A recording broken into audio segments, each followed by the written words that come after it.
আজি মই প্ৰিপোজিশন সম্পৰ্কে আলোচনা কৰিম। দি প্ৰিপোজিশন সাৰ্কেল এইটো এটা প্ৰিপোজিশন যাদু বুলি ক'ব লাগিব। প্ৰিপোজিশনৰ যাদু জৰিয়তে তোমালোকক প্ৰিপোজিশন শিকাবলৈ যত্ন কৰিম। কেইটামান এটা সাৰ্কেলৰ জৰিয়তে আমি প্ৰিপোজিশন শিকাম। আহা তুমি প্ৰিপোজিশনৰ জৰিয়তে আমি সাৰ্কেলৰ জৰিয়তে প্রিপোজিশন শিকো। প্রথমতে কিবা একটা বস্তু কোনো একটা টেবল চেয়ার বা ডেস্ক কিবা বস্তুর উপর যদি কিবা একটা বেলেগ এটা বস্তু রখা হয় তেনেহলে স্পর্শ কৰি থাকিলে বস্তুখিনি স্পৰ্শ কৰি থাকিলে যেনেকৈ এটা সাৰ্কেলত কিবা এটা বস্তু ইয়াত ৰখা হ'ল ইয়াত যেতিয়া স্পৰ্শ কৰি থাকিব তেতিয়া অন প্ৰিপোজিশন হ'ব কৰিব। অন মানে ওপৰত আৰু কোনোবা বস্তু যদি ওপৰত থাকে ওপৰত কিন্তু স্পৰ্শ কৰি যদি থাকে তেনেহলে অন প্ৰিপোজিশন বহিব। Suppose the book is on the table, কিতাপখন টেবুলৰ ওপৰত স্পৰ্শ হৈ আছে। above মানে ওপৰত, over মানে ওপৰত, এইটো ওপৰত এইটো ওপৰত on মানে এতিয়া চোৱা on হ'ল কোনো এটা বস্তুৰ ওপৰত স্পৰ্শ কৰি থাকিব তেতিয়া অন প্ৰিপোজিশন হয়। above means ওপৰত, over হল ওপৰত। এটা তোমালোকে চোৱা যে over কেতিয়া হ'ব above কেতিয়া হ'ব। কিন্তু পৰীক্ষাৰ সময়ত তোমালোকক খোকোজা লাগি যায় ইয়াত above হ'ব নে over হ'ব। কোনো এটা বস্তু যদি ওপৰত থাকে স্থিৰ অৱস্থাত যদি থাকে তেনেহলে তেনে ক্ষেত্ৰত অ্যাবভ প্ৰিপোজিশন বহাব লাগে। স্থিৰ যেনেকুৱা ফেন লাইট মূৰৰ ওপৰত আছে, স্লিং মূৰৰ ওপৰত আছে কিন্তু স্থিৰ। যদি স্থিৰ থাকে তেনেহলে অ্যাবভ দিব লাগিব, অ্যাবভ বহাব লাগিব, above preposition. The light is above my head. The fan is above my head. কিন্তু over কেতিয়া হ'ব স্থিৰ নহয়, গতিশীল।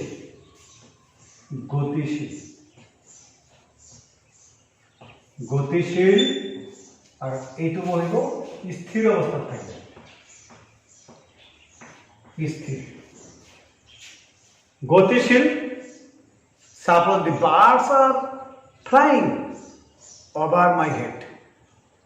The birds are flying over my head. চৰাইবোৰ মোৰ ওপৰত উৰি আছে। The birds are flying over the sky. Sky চৰাইবোৰ আকাশৰ ওপৰত উৰি আছে। ইয়াত কিন্তু স্পৰ্শ হোৱা নাই বা কোনো এটা বস্তুৰ লগত লাগি থকা নাই, সেইকাৰণে ইয়াৰ এই ক্ষেত্ৰত অভাৰ প্ৰিপোজিশন বহাব লাগিব। এতিয়া তোমালোকে মই কৈছো যাদু সাৰ্কেলৰ জৰিয়তে এটা যাদু। এতিয়া ওপৰত গ'ল তলত আহা, তলত থাকিলে আন্ডাৰ বা বেনিথ।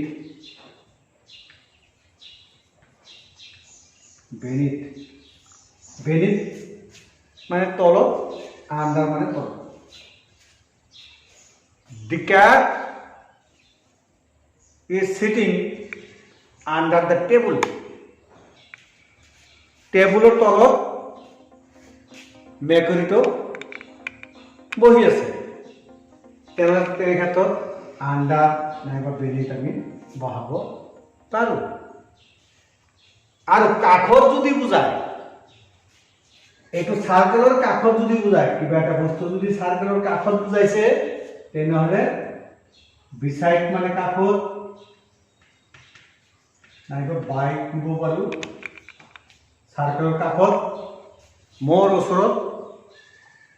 ওচৰত ৰাম বহি আছে, তেতিয়া আমি বিচাইডো দিব পাৰোঁ, বাইও দিব পাৰোঁ।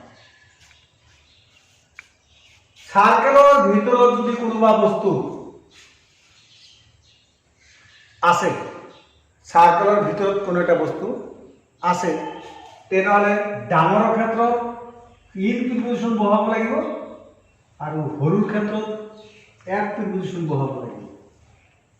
এতিয়া চোৱা, we live in the world, এক ধ্ৰুৱী। উই লিভ ইন ইণ্ডিয়া, এক আইকাটা।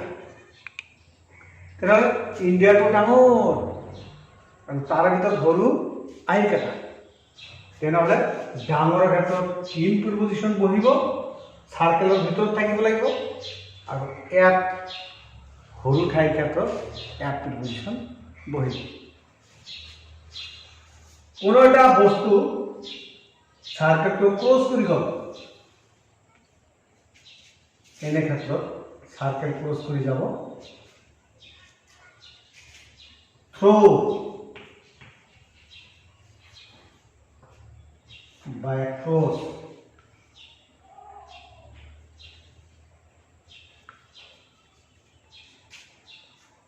থ্ৰু বাই ক্ৰছ কোনো এটা বস্তু পাৰ হৈ যোৱা বুজালে। The tiger is running through the jungle. The tiger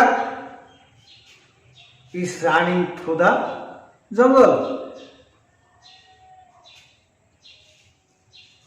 But the boy is running across the field.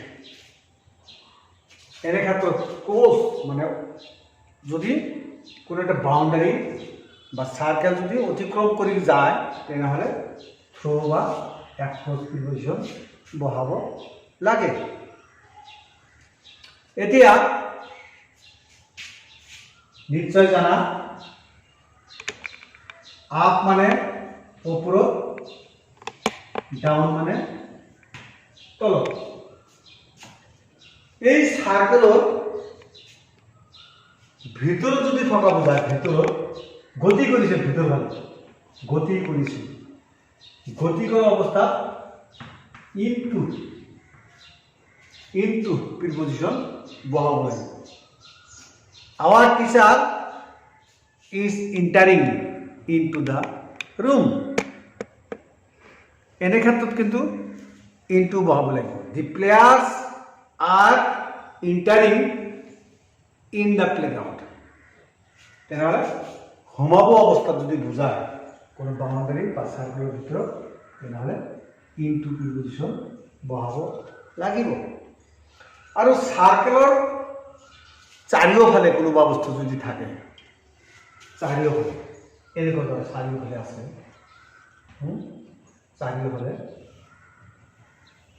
চাৰিওফালে যদি থকা বুজায় তেনেহ'লে এৰাউণ্ড বহাব লাগিব।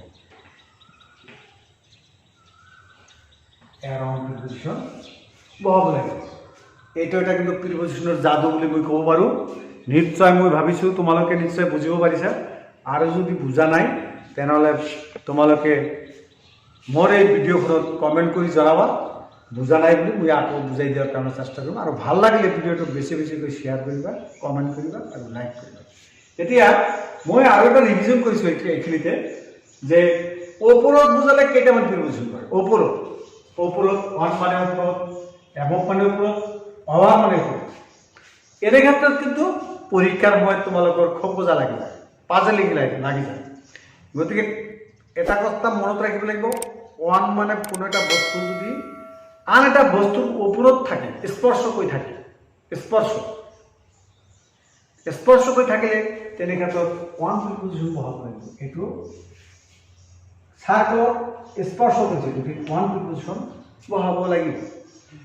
এভব মানে ওপৰত, কিন্তু সেই বস্তুটো স্থিৰ থাকিব লাগিব। যেনেকৈ the lights above my head. Over মানে গতিশীল, ওপৰত থাকিব কিন্তু গতিশীল। The birds are flying over my head.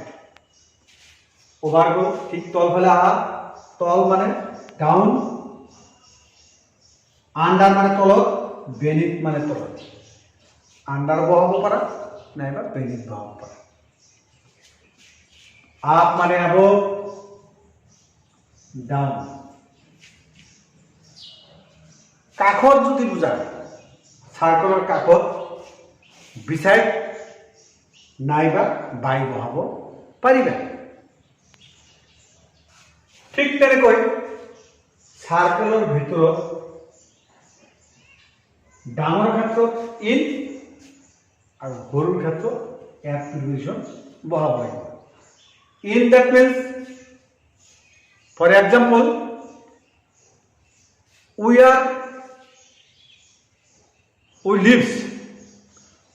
lives in the world at Dhubri. World to ডাঙৰ, ধুবুৰীটো এটা সৰু, গতিকে ধুবুৰীৰ ক্ষেত্ৰত এট বহিব, ৱাৰ্ডটোৰ আগত ইন বহিব। চাৰ্কলৰ ভিতৰত কোনো এটা বস্তু যদি গতিশীল অৱস্থাত থাকে, গৈ আছে, ইণ্টাৰিং কৰি আছে, তেনেহ'লে ইনটু প্ৰিপজিশ্যন দিব লাগিব। ইনটু, যেনেকুৱা our teacher is entering into the room, তেনে ক্ষেত্ৰত ইনটু দিব লাগিব। আৰু যদি ক্ৰছ কৰি যায়, ক্ৰছ, হা, চাৰ্কেলটো ক্ৰছ কৰি যায়, তেনেহ'লে থ্ৰু বাই ক্ৰছ লিখিব লাগিব। আৰু এই চাৰ্কেলৰ চাৰিওফালে যদি থাকে কোনোবা বস্তু, চাৰিওফালে, হা, তেনেহ'লে এৰাউণ্ড প্ৰিপজিশ্যন বহাব লাগে। সকলোলৈ ধন্যবাদ থাকিল। আৰু ক্লাছটো যদি ভাল লাগিছে কমেণ্ট বক্সত কমেণ্ট কৰিবা আৰু লাইক কৰিবা আৰু বেছি বেছিকৈ শ্বেয়াৰ কৰিবা, যাতে তোমাৰ নিচিনা আৰু ষ্টুডেণ্ট, ক্লাছ 9ৰ ষ্টুডেণ্ট, 10ৰ ষ্টুডেণ্টবিলাক যাতে এই ভিডিঅ'টো গৈ পায়, ইয়াৰ বাবে তোমালোকলৈ আহ্বান থাকে।